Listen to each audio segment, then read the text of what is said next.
नमस्कार। शून्य बोधि सत्र में आप सभी का स्वागत है।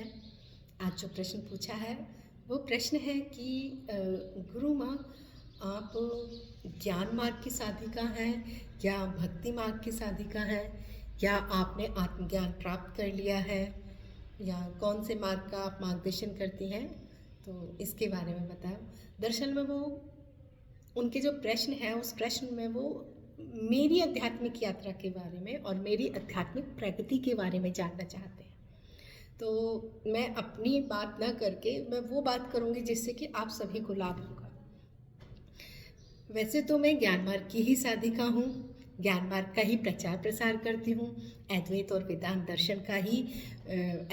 वेदांत दर्शन को बहुत ही सरल साधारण भाषा में मैं प्रयास करती हूँ कि आप लोगों तक उसे पहुँचाऊँ मैं। लेकिन अगर मार्गों की बात करें तो यहाँ सिर्फ दो ही मार्ग हैं। एक वो मार्ग है जहाँ हम अपनी खोज कर सकते हैं और यहाँ पे दूसरा कोई है ही नहीं, और दूसरा मार्ग है जहाँ पे दूसरा ही दूसरा है, मैं हूँ ही नहीं। ठीक है, तो एक तो ये मार्ग हो सकता है जिसमें कि हम अपनी खोज पे निकलते हैं, मैं कौन हूँ, इस खोज पे निकलते हैं। और इस खोज पर जब हम निकलते हैं तो यहाँ पर जो दूसरा है वो फिर महत्वपूर्ण नहीं रह जाता, फिर वो मिथ्या हो गया, लीला हो गया, खेल हो गया, प्रकट हो गया, दृश्य हो गया। मैं कौन हूँ यहाँ तक हम पहुँचते हैं। और दूसरा मार्ग क्या हो गया? दूसरा ये जो मैंने बताया अभी, ये मार्ग है ज्ञान मार्ग।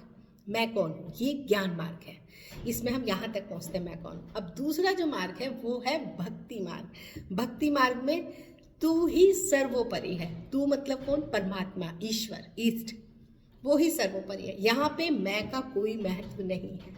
ज्ञान मार्ग में तू का कोई महत्व नहीं है, दूसरा कोई है ही नहीं। अहम ब्रह्मास्मि, यहाँ तक पहुँचते हैं, मैं ही सब कुछ हूँ, मैं ही साकार हूँ, मैं ही निराकार हूँ, ये ज्ञान मार्ग है। भक्ति मार्ग में मैं जैसा कुछ भी नहीं है, तू ही तू है, जैसी तेरी मर्जी। ईश्वर की मर्जी के बिना एक पत्ता भी नहीं हिलता। तो कहने का अर्थ यह है कि दो ही रास्ते हैं, बाकी जितने भी मार्ग हैं वो इन मार्गों के सब्स्टिट्यूट हैं। मार्ग दो है, या तो अपने से शुरू कर लो या फिर दूसरे से शुरू कर दो। और एक चीज़ और यहाँ पे बहुत महत्वपूर्ण है, ये देखो आपके काम आने वाली है। जब हम अपने से शुरू करते हैं तो यहाँ पे सबसे ज़्यादा महत्वपूर्ण हम स्वयं हो जाते हैं। मैं की खोज सबसे महत्वपूर्ण, बाकी सब चीज़ें ये कहें कि वो बाकी सब चीज़ें मिथ्या में आ जाती हैं, लीला में आ जाती हैं। लेकिन जब हम भक्ति मार्ग की बात करते हैं तो वही सर्वोपरि हो जाता है। ईश्वर ही सांसें चला रहा है, ईश्वर ही बुद्धि को कंट्रोल कर रहा है, ईश्वर ही शरीर को कंट्रोल कर रहा है। ईश्वर की मर्जी के बिना तो एक पत्ता नहीं हिल सकता, जैसी उसकी मर्जी। इसका मतलब जो बहाव चल रहा है उस बहाव में ही बह जाए। लेकिन ये हमेशा ध्यान रखना, यदि ज्ञान मार्ग पे हो तो भक्ति मार्ग की एक भी चीज़ को फॉलो मत करना, और यदि भक्ति मार्ग पे हो तो ज्ञान मार्ग की एक भी चीज़ को फॉलो मत करना। लेकिन ये निश्चित है कि दोनों मार्ग आपको वहीं पे पहुंचा देंगे, एक चोटी पे ही पहुंचाएंगे। जो चोटी है वहीं पे दो, बस एक मार्ग यहाँ से चल रहा है और एक मार्ग यहाँ से चल रहा है। जो यहाँ से मार्ग चल रहा है वो बहुत ही नीरस है, इसमें कुछ भी नहीं है, रेगिस्तान की तरह है, तड़प है, बहुत ज़्यादा प्यास है, हताशा भी हो जाती है, उदासीनता भी आ जाती है, बिल्कुल रूखा सूखा, कुछ भी नहीं है ज्ञान मार्ग में। क्यों? क्योंकि सब कुछ लीला है, मिथ्या मिथ्या मिथ्या मिथ्या मिथ्या। लेकिन जो भक्ति मार्ग है, भक्ति मार्ग में बहुत सारे रंग हैं, इसके बहुत सारे रंग हैं, इसके बीच बीच में इसके अनुभव भी बड़े मज़ेदार होते हैं। तो ये थोड़ा रसीला मार्ग है। तो इन दोनों मार्गों में जो अपनी बुद्धि का इस्तेमाल करते हैं वो ज्ञान मार्ग में जाए, जो अपने दिल का इस्तेमाल करते हैं वो भक्ति मार्ग में जाए।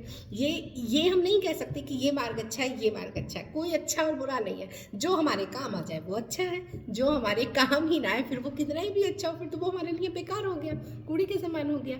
तो आप देखिए कि आपका स्वभाव कैसा है, आप हृदय से ज़्यादा सोचते हैं या दिमाग से? हृदय की ज़्यादा चलती है आपके जीवन में सभी निर्णय लेने में, या दिमाग की ज़्यादा चलती है? अगर दिमाग की ज़्यादा चलती है तो आपके लिए बेस्ट उपाय होगा कि आप ज्ञान मार्ग पे चलें। ज्ञान मार्ग पे शुरुआत त्रिज्ञान से करें। त्रिज्ञान में ऑनलाइन कराती हूँ, निःशुल्क कराती हूँ, फ़ोन पे 1-1 घंटे का 3 दिन का कार्यक्रम होता है। और यदि आप भक्ति मार्ग पे चलना चाहते हैं तो भक्ति मार्ग के लिए आपको समर्पण में जुड़ना पड़ेगा।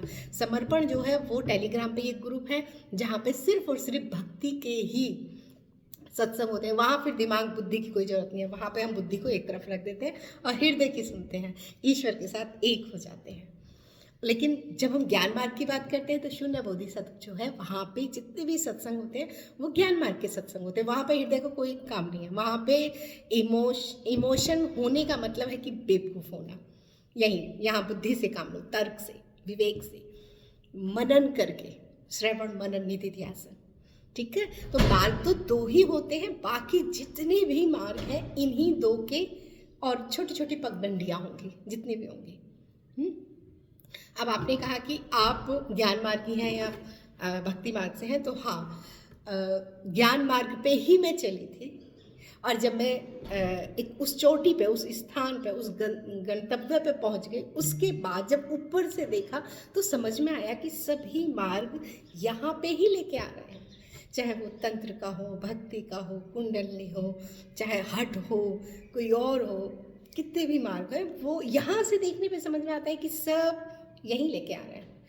किसी मार्ग में अब झरने पड़ गए, किसी में जंगल पड़ गया, किसी में कुछ, किसी में रेगिस्तान पड़ गया, किसी में फूलों की घाटी पड़। कहने का मतलब है कि रास्ते अलग अलग हैं, तो वह उन रास्तों पे चलने वाले साधकों के अनुभव भी अलग अलग होंगे, आध्यात्मिक अनुभव अलग अलग होंगे। और आध्यात्मिक जिनका भक्ति मार्ग है तो उनके आध्यात्मिक अनुभव अलग होंगे, जिनका ज्ञान मार्ग है उनके अलग होंगे, है ना। तो कभी भी कंपेयर ना करें कि ये ऐसा कह रहे हैं कि सब कुछ लीला है, मिथ्या है और शून्यता का अनुभव कर रहे हैं, और हमको तो सब कुछ वही नज़र आ रहा है, हर जगह वही है। बात यह है कि चोटी पे पहुंच के सब मार्ग एक हो जाते हैं, एक ही जगह पे पहुंचा देते हैं। तो मैं ज्ञान मार्ग और भक्ति मार्ग दोनों का मार्गदर्शन करती हूँ। आवश्यकता होने पर अन्य मार्गों का भी मैं मार्गदर्शन करती हूँ, या फिर मैं उन्हें सजेस्ट कर देती हूँ कि आपके लिए क्या सही होगा, क्या गलत होगा। एक तरह से मैं पिक्चर क्लियर कर देती हूँ, निर्णय तो उनका स्वयं का ही होता है। तो इसी के साथ ही मैं इस अपनी वाणी को यहीं पे ही विराम देती हूँ। हम फिर मिलेंगे नए विषय के साथ, तब तक के लिए धन्यवाद।